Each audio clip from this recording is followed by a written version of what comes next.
মুক্তিযুদ্ধের পর বাংলাদেশ স্বাধীন হওয়ার পর যখন কলেজ আবার আরম্ভ হলো, তখন এপ্রিল মাসের প্রথম দিকে আমি ফেনী কলেজ ক্যাম্পাসে আসি।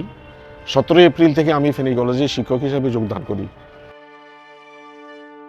তখন এখানে এই জায়গায় ছোট্ট একটা শহীদ মিনার ছিল 3টা স্তম্ভের, তার সামনে স্তূপকৃত এবং কিছু ছড়ানো ছিটানো অনেকগুলা মানুষের হাড়, মাথা এগুলো ছিল।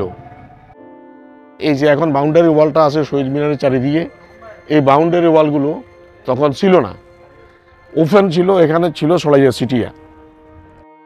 মুক্তিযুদ্ধের পরপর কলেজের মাঠের পূর্ব প্রান্তে যেই ডোবাটা আছে, ডোবার পূর্ব প্রান্ত থেকে অর্থাৎ দক্ষিণ পশ্চিম কোণ থেকে কলেজের সংগ্রহ করা হয়েছিল।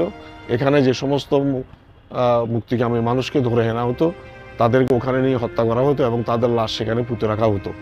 আমার ধারণা এখানে আরও হয়তো কঙ্কাল খুললে এখন হয়তো সেখানে পাওয়া যাবে।